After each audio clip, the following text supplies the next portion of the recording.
How are you, Mangas? Welcome to Manga channel. And my cats have decided to participate in our reading logs for 3 months. So I have taken vacation last October and never did any reading logs since then. So the manga that I'm gonna show you are the manga that I have read from October till yesterday, December 31st, and I am not sure what day I will be able to upload this video. So that's 3 months reading log. And the first one, I think I have 3 titles that are not here in my shelves because I have read it in my home country, but I have some photos of those series and I will flash it in this video. So the first one is Angel Cup, which is technically a manhwa. That's a 5-volume series, and it is about a group of girls who formed national team for Korea.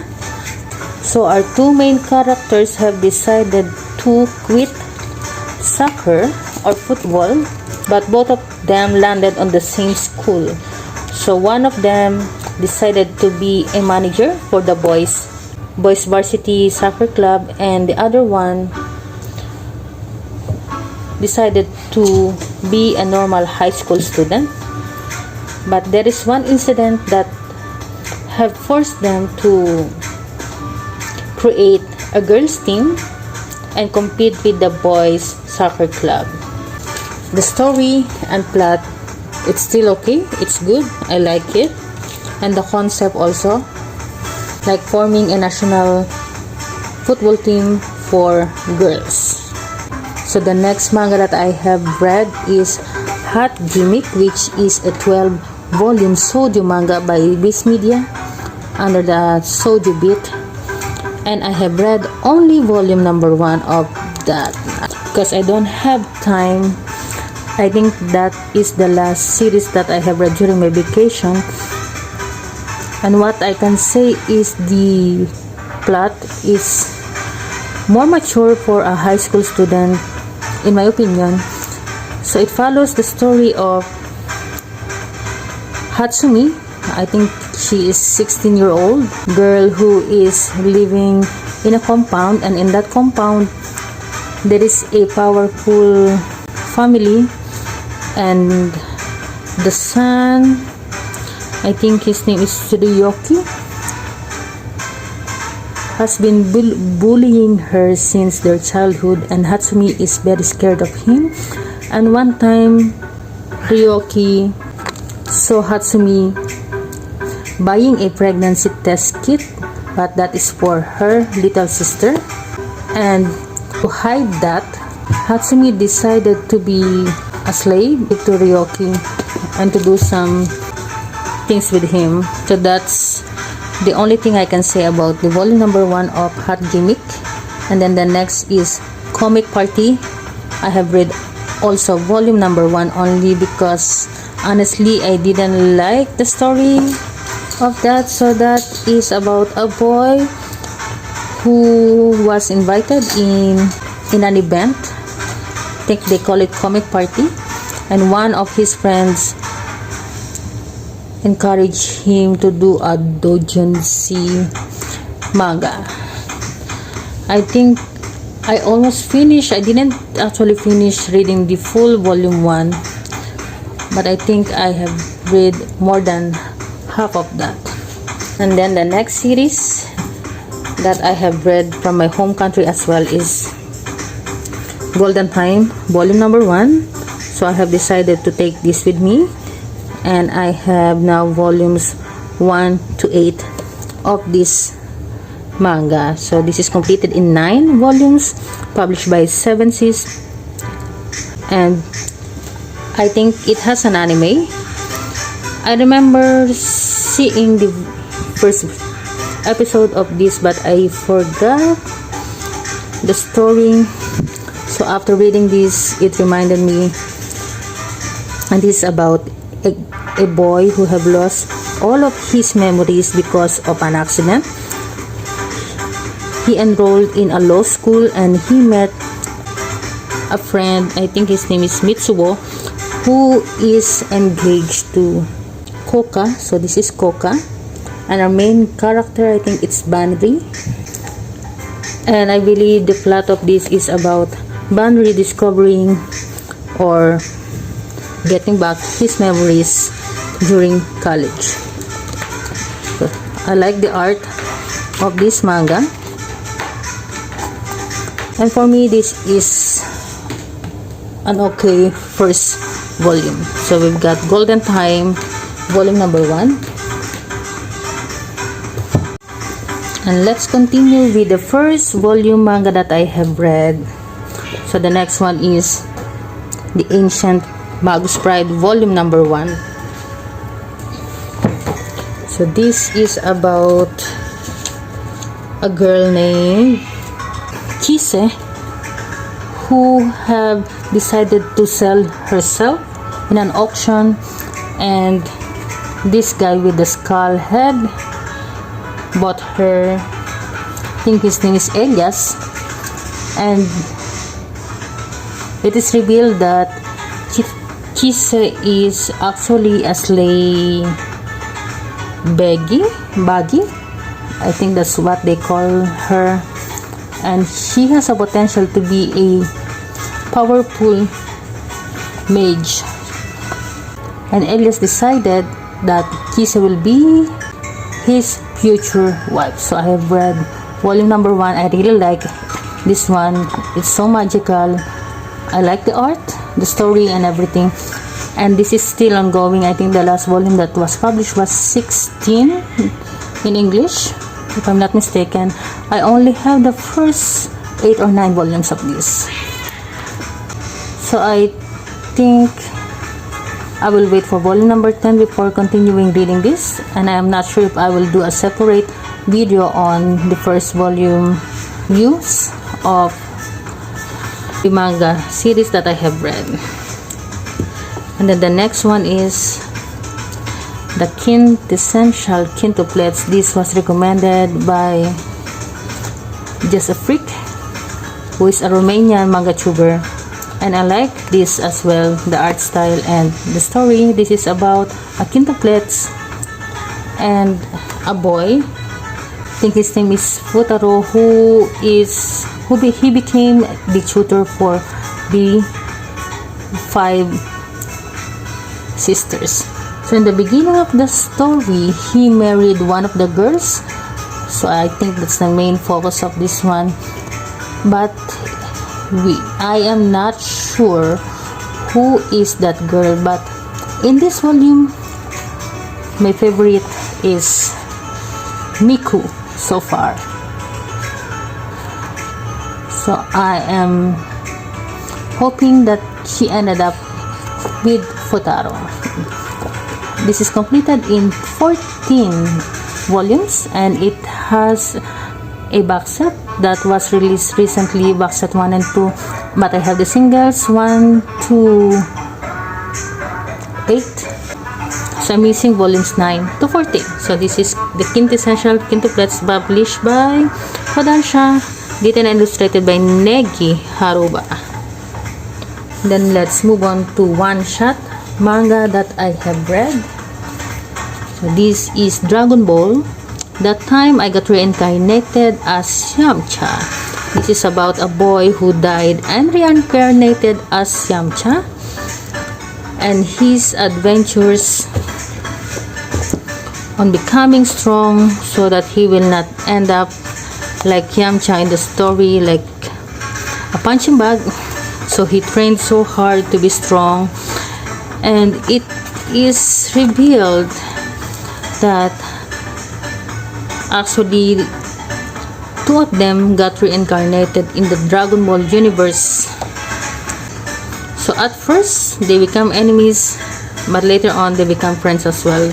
So this is a really fun short read, and I love the story of this one. Next, let's move on to another one-shot manga. This is Nori, written and illustrated by Rumi Hara, published by Quarterly, drawn and Quarterly. I think this is the second manga from that publisher that I have. So this is about a young girl and her grandma, their adventures and their stories. And the setting of this is in 1980s. So they went to Hawaii, have some fun, adventures, and this has some scenes like what's going on in the mind of a girl. She's 4 years old on this. I like this coloring. So it has many chapters, and each chapter is like a collection of short stories. Like this one, we have number 4, but somehow it is connected. So I can recommend this to those young readers who wants to start reading a manga, but this reading style is like a graphic novel and not a manga. But the artist, I think he or she is a Japanese. So this is Nori, which is the same name of one of my cats, a one-shot manga. And the next title that I have read is Rent a Girlfriend, volumes number 4, number 5, and number 6. And I stopped reading on volume number 7 because I feel like the story is repetitive, and maybe I will continue reading this once I have the other volumes. I have volumes 1 to 10. I think the last volume that was released in English was 14 or 15 if I'm not mistaken. So this is about guy, I think this Kazuya, who is always renting Chizuru. So this is Chizuru here in this cover, and on these volumes it is revealed on why Chizuru is doing rent a girlfriend job. So she's saving money to go to a school to become an actress, and that rent a girlfriend thing is helping her a lot because she can pretend on the preference of the guy who wants to rent her.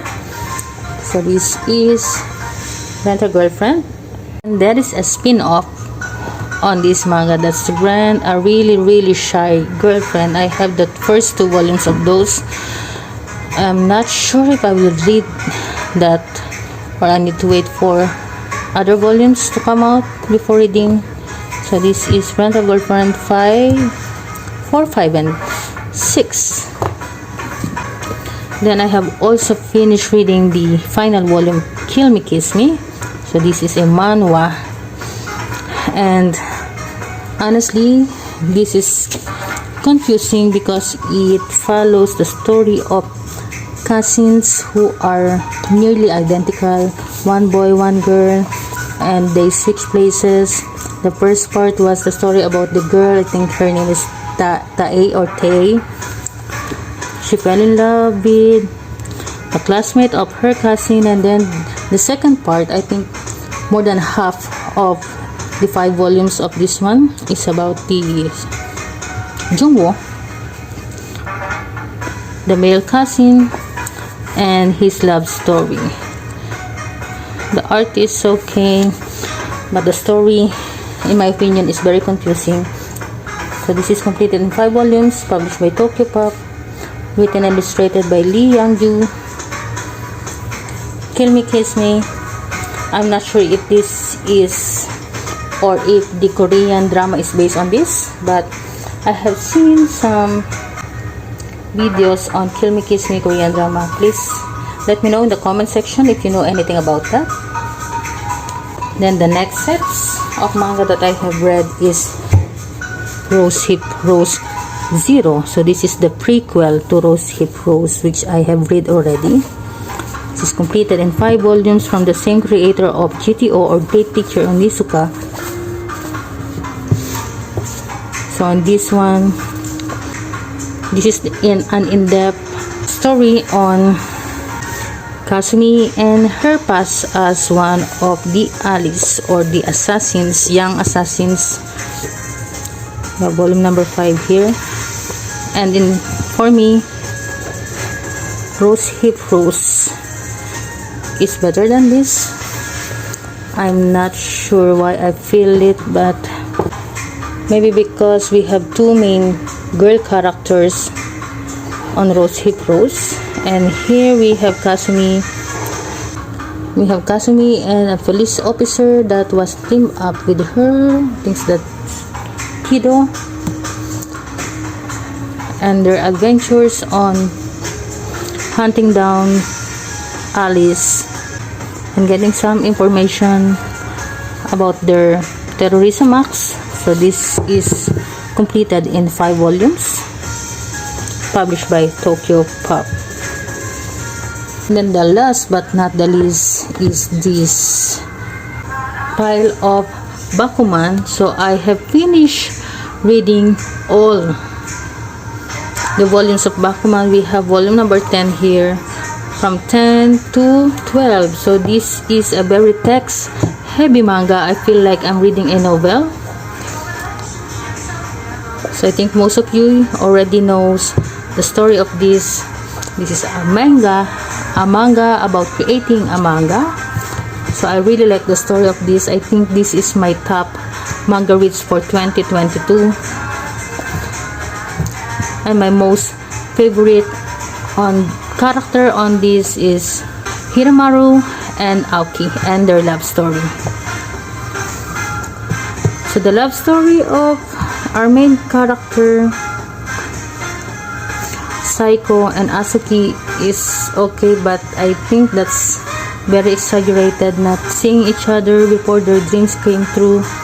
That's unrealistic for me, and I agree with other characters that their relationship is weird.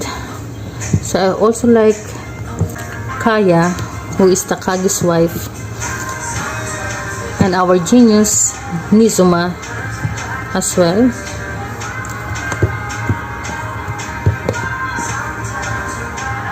And there is no actual villain on this manga because all of them considered others as rivals on creating a really good manga.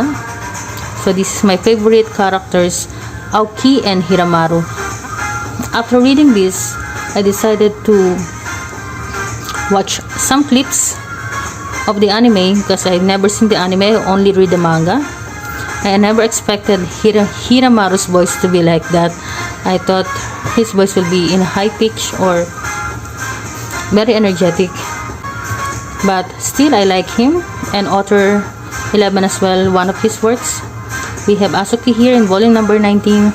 So the beginning of the story is about Takagi and Mashiro.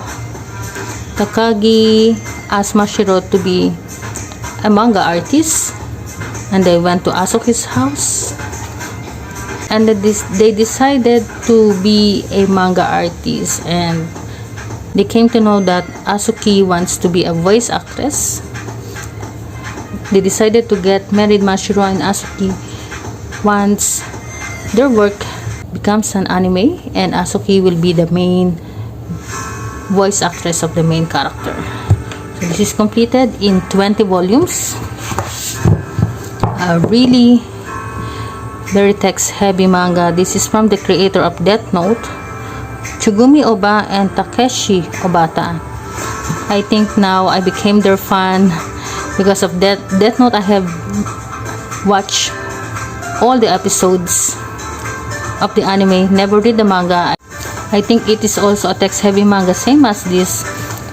I also watched all the episodes of Platinum End, and I have decided to start collecting those as well. I'm still missing a couple of volumes.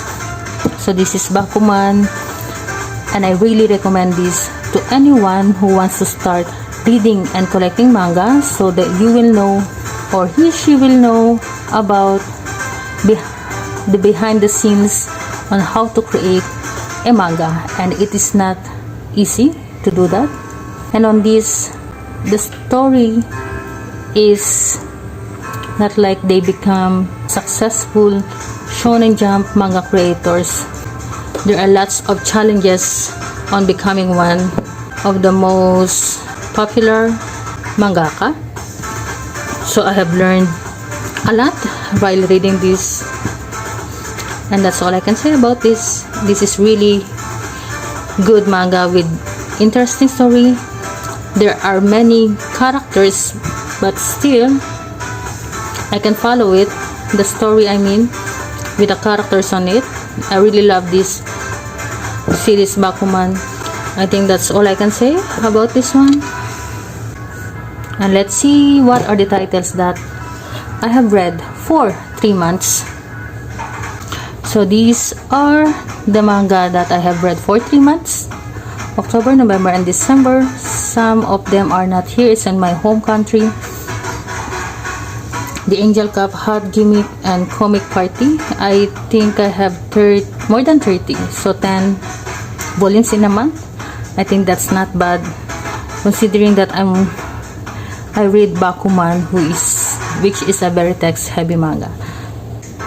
So now my 2022 manga reads is complete, and I want to say thank you to those who are always supporting me and my channel. If you haven't subscribed yet to my channel, please click the subscribe button and notification bell to receive notifications on my upcoming videos. And Happy New Year to all of you, and have a great 2023. See you on my next video. Goodbye.